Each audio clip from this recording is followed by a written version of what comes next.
Kembali lagi di New Perspective. Assalamualaikum warahmatullahi wabarakatuh. Bersama saya Ahmad Yani dan analis politik kita Pak Dr. Saiful Hamdi, dosen Fisipol Universitas Mataram. Kali ini pada podcast ini saya dan Pak Dr. Saiful Hamdi akan berbincang terkait dengan Muktamar NU ke-34 yang digelar di Lampung Tengah, tepatnya di Pondok Pesantren Darussyahadah Provinsi Lampung. Saya dan Pak Dr. Saiful Hamdi pengen mencoba menelisik terkait dengan Muktamar NU ini dan arah politik NU di Pilpres 2024, karena banyak yang melihat bahwa siapa nakoda NU kedepannya pasca Muktamar ke-34 ini juga akan sangat menentukan arah politik dukungan NU di Pilpres 2024, karena memang seperti yang kita tahu bersama bahwa dalam Muktamar NU ke-34 ini ada dua tokoh yang bersaing memperebutkan kursi ketua PBNU, yaitu calon petahana untuk ke periode yang ketiga Pak Said Agil Sirot dan Hatim Am PBNU Kiai Haji Yahya Holil Yakut.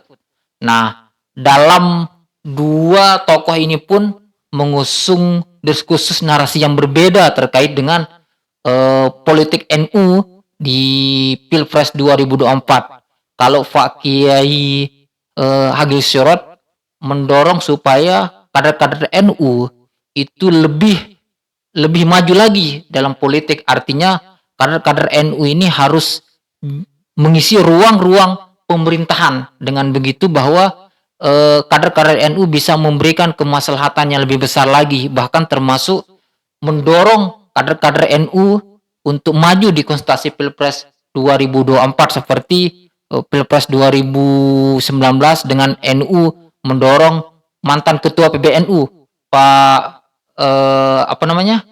Pak Kiai Ma'ruf Amin, dan sekarang beliau menjadi wakil presiden.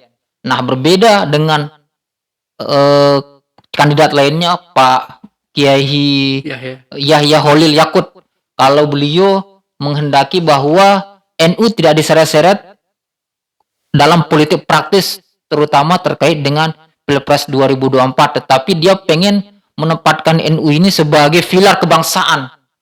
Fokus NU adalah bagaimana membangun ekonomi umat, bagaimana menjaga NKRI, dan NU tidak ingin terseret-seret dalam kegiatan politik praktis, meski memang menjadi hak daripada pribadi kader-kader NU ketika pengen mencalonkan diri pada kontestasi politik termasuk di Pilpres 2024. Pak Dokter, nah seperti apa Pak Dokter melihat persaingan dua kubu ini begitu dengan narasi yang berbeda dari kedua kubu ini terkait dengan arah NU terutama dalam menyikapi Pilpres 2024 ini begitu Pak Dokter?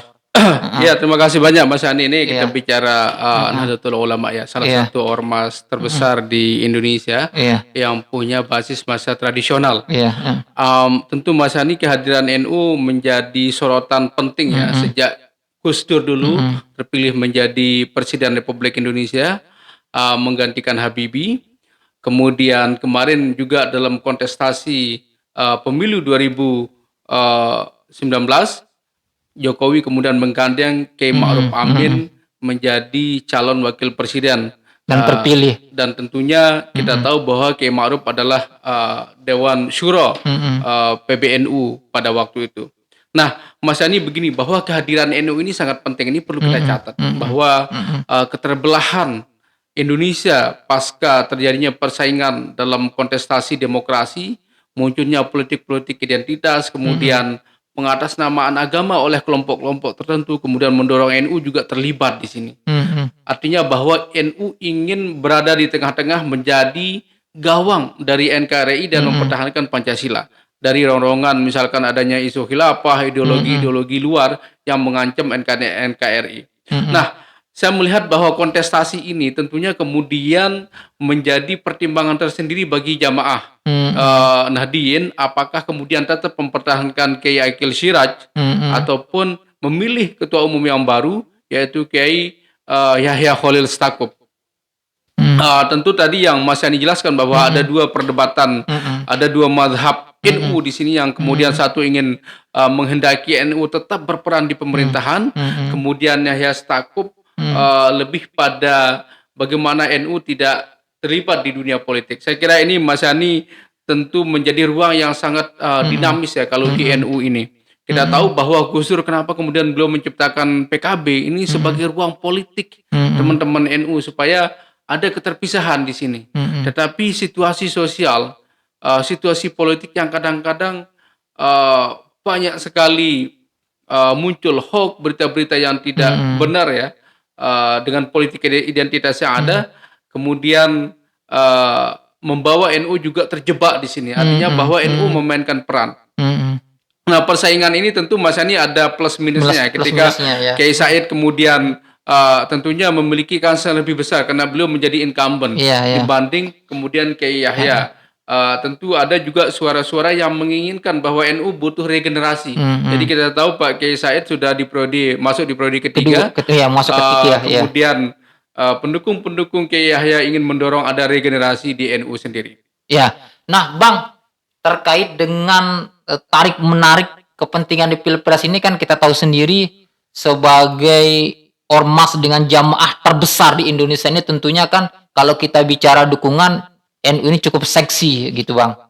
Nah, dan kita tahu sendiri juga kader-kader NU ini banyak tersebar di berbagai partai politik, afiliasi politiknya, meski memang secara kultural NU melahirkan PKB. Nah, dan NU juga kita bicara Pilpres 2019 mengantarkan salah satu tokoh sentralnya Pak Kiai Ma'ruf Amin sebagai calon presiden, sebagai calon wakil presiden dan terpilih menjadi wakil presiden.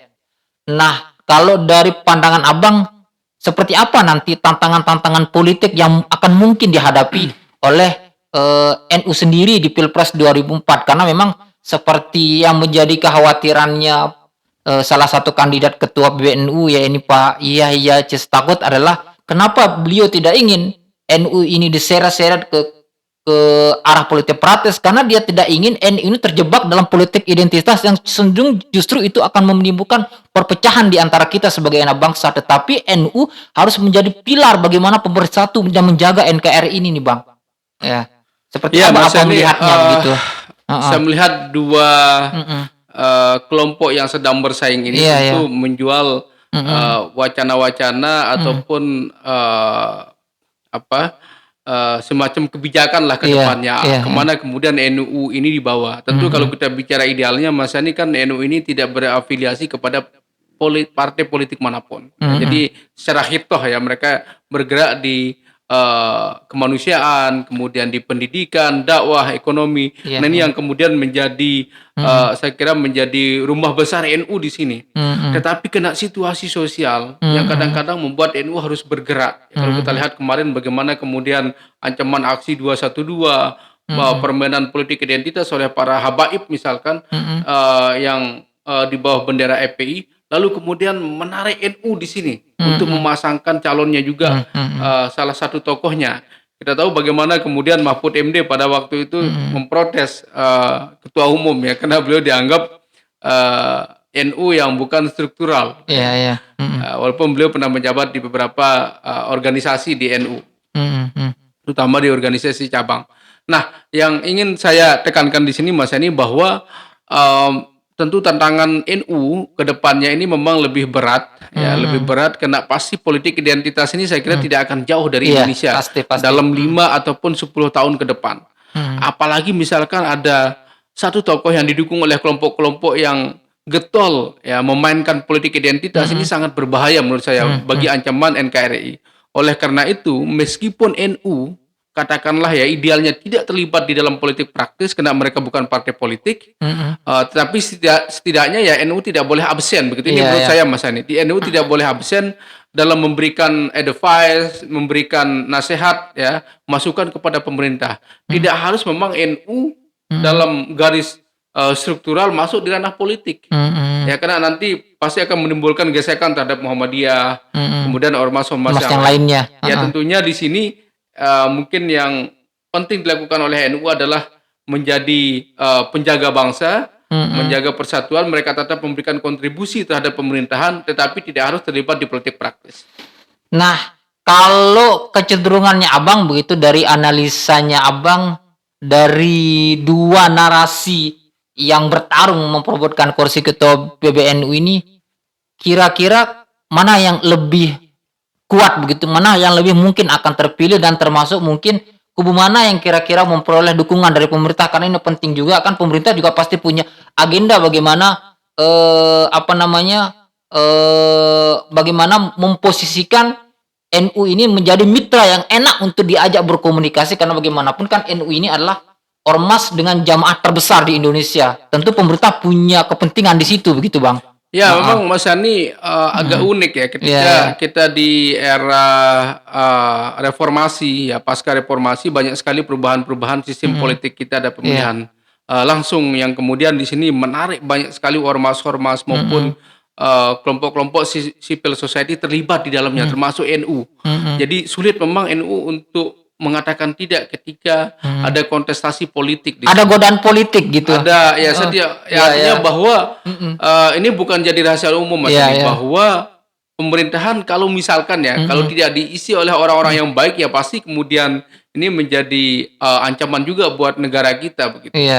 Makanya kenapa kemudian Kiai Said mengatakan harus ada orang NU di mana-mana supaya negara ini aman. Ya, karena mungkin belum melihat bahwa teman-teman NU ini masih berada di bawah narasi keislaman yang moderat, yang lebih terbuka, kemudian bisa membangun kolaborasi dengan siapapun. Artinya bahwa memang secara kalau kita tarik garisnya tidak bisa kemudian NU ini terlibat di politik praktis. Tetapi untuk konteks ya bagaimana kemudian seorang pimpinan NU nanti perlu juga mempunyai relasi yang kuat dengan pemerintah, membangun jaringan. Karena bagaimanapun bahwa eksistensi ormas, Mas Yani, tidak bisa kalau tidak di pemerintahan sekarang. Ini yang saya lihat. Jadi pilihannya ada dua, mau dipolitisir atau menjadi pemain. Ini yang saya kira kemudian perlu dipertimbangkan oleh NU sendiri. Tetapi kan kalau NU ataupun Muhammadiyah, mereka punya partai politik yang bisa aspirasinya tertampung. Misalkan kita tahu Muhammadiyah cenderung kepada PAN. Bagaimana Amin Rais kemudian membangun partai politik untuk menyalurkan suara teman-teman Muhammadiyah. Begitu juga Gus Dur pada waktu itu. Beliau membangun PKB. Nah, NW belum punya partai politik belum ada saluran politiknya. Nah, ini saya kira Mas Ani sudah benar apa yang dilakukan oleh tokoh-tokoh kedua ormas ini. Kalau memang Anda mau terlibat di politik, ada ruang politiknya. Kalau misalkan semua dicampur, saya kira ini juga kemudian bisa menimbulkan banyak resistensi nanti. Seandainya misalkan NU terlibat di dalam politik praktis, pasti akan ada resistensi dari ormas-ormas yang lain. Maka idealnya memang NU tetap berada di garis hitah, tetapi tidak kemudian menampilkan perannya memberikan advice. Kalau misalkan ada tokoh NU yang mau dicalonkan, dalam artian mau didukung, it's okay. Artinya saya kira bahwa tidak ada salah kalau misalkan ada tokoh NU yang kemudian didukung dalam artian entah itu menjadi calon presiden ataupun menjadi calon wakil presiden nantinya di 2024. Saya yakin bahwa NU memainkan peran penting di sini. Nah, pas ke Muktamar 34 ini, meski memang kita tahu ini sedang berlangsung lah begitu. Kira-kira kalau dari pandangan Abang, apa yang menjadi PR terbesar bagi NU sendiri ke depan begitu? Apakah memang yang menjadi PR terbesar adalah di politik, penguatan ekonomi umat, atau pendidikan, atau seperti apa Abang melihat begitu? Ya, ini kan Mas Yani saya kira butuh perenungan ya, bagaimana kemudian membangun ormas Islam itu sendiri. Muhammadiyah bisa eksis dengan gaya memposisikan ya Muhammadiyah itu sendiri di luar garis pemerintahan, mereka masih bisa tetap eksis. Nah, kita berharap bahwa NU juga sebenarnya harus bisa melakukan yang sama. Ya, walaupun kita tahu sekarang ini bahwa kekuasaan juga tidak bisa kita nafikan punya pengaruh besar terhadap perkembangan sebuah ormas. Sebagai contoh misalkan NU ya, NU kan sekarang banyak sekali diberikan bonus oleh pemerintah. Iya, betul. Mereka ketika mendirikan perguruan tinggi, ya, Dipermudah. sangat dipermudah. Ya oke lah, mungkin pemerintah berargumen NU punya jasa dan NU ini niatnya untuk membangun bangsa kan. Nah, tetapi ya itulah Mas Yani, bahwa ruang-ruang pemerintahan juga menjadi penting begitu. Tidak bisa kemudian kita nafikan secara penuh ya, kita menjauh dari politik yang justru nanti merugikan ormas itu sendiri. Jadi kalau saya melihat bahwa tantangan ke depan selain adanya politik identitas tadi itu, bahwa SDM dari ormas ini sangat penting untuk disalurkan. Seandainya misalkan NU punya stok banyak sekali elit-elit mereka yang punya skill kepemimpinan yang bagus, punya integritas, ada Mahfud MD misalkan, ada Muhaimin Iskandar, kemudian ada tokoh-tokoh lain. Saya kira banyak sekali diisi oleh tokoh-tokoh NU.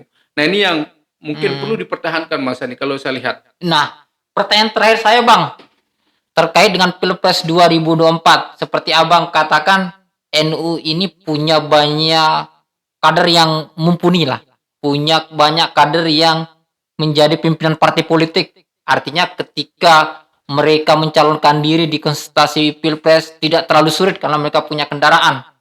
Seperti ada Pak Mahfud MD, Caimin, dan berbagai tokoh-tokoh NU. Nah, kalau dari pandangan Abang, seperti apa Abang melihat peluang majunya kader NU lagi di Pilpres 2024 dengan terpilihnya kemarin Pak Kiai Maruf Amin, yang notabene kita tahu beliau adalah salah satu tokoh sentral di NU dan beliau sekarang menjadi wakil presiden. Tentu ini akan menjadi semangat tersendiri juga bagi kader-kader NU menatap Pilpres 2024 begitu Bang. Ya, saya kira Mas Ani, NU tidak kekurangan kader ya. Banyak sekali kader-kader mereka yang potensial untuk maju di Pilpres nanti. Bahkan banyak tokoh-tokoh nasional, saya kira yang mungkin nanti bisa menjadi calon tetapi sudah bergabung di NU. Bahkan Erick Thohir sendiri kan sudah bergabung ke Banser NU. Iya, Bang Erick Thohir, saya kira banyaklah tokoh-tokoh politisi maupun tokoh-tokoh civil society yang kemudian bergabung ke NU. Nah, saya melihat Mas Yani ini tergantung situasi lah nanti ya. Apakah kemudian tokoh-tokoh NU bisa kemudian dicalonkan di sini. Tentunya kalau kita bicara NU ini kan mereka banyak sekali afiliasi partainya. Ada P3 misalkan juga NU. Kemudian ada PKB. Belum lagi kita bicara tokoh NU yang ada di Golkar, di Nasdem. Saya kira tetap saja mereka kemudian membawa representasi ormas mereka, walaupun misalkan mereka tidak didukung oleh NU secara struktural. Kasus Kiai Ma'ruf Amin memang ini sangat kasuistik Mas. Kenapa kemudian Jokowi memilih beliau ini? Saya yakin kena situasi yang memang sangat gawat pada waktu itu, dan Jokowi sudah melihat bahwa yang bisa membentengi kepentingan politiknya adalah NU. Bahkan pada waktu itu kita ingat Kiai Said mengatakan kalau misalkan Anda tidak memilih tokoh NU, saya tidak bertanggung jawab, kata beliau kan. Itu kan ada pernyataan begitu. Ada pernyataan beliau. Nah, apakah kemudian sejarah manis ini yang ditorehkan oleh teman-teman NU bisa terulang atau tidak? Saya kira semua masih berpeluang. Seandainya kemudian NU berjuang di jalur politik, ada tokohnya di PKB, kemudian ada juga di P3. Seandainya pun tidak misalkan, bisa saja mereka menawarkan siapa tokoh mereka yang bisa digaet oleh calon presiden nanti. Karena Mas Yani, Kiai ini menjadi magnet besar juga, menjadi jualan politik yang sangat masih prospek lah dijual di masyarakat kita begitu. Siap. Ya, pemirsa, demikian diskusi kita dengan tema Muktamar NU dan tarik menarik kepentingan Pilpres 2024. Sampai berjumpa di New Perspektif dengan tema dan isu yang berbeda. Assalamualaikum warahmatullahi wabarakatuh. Waalaikumsalam.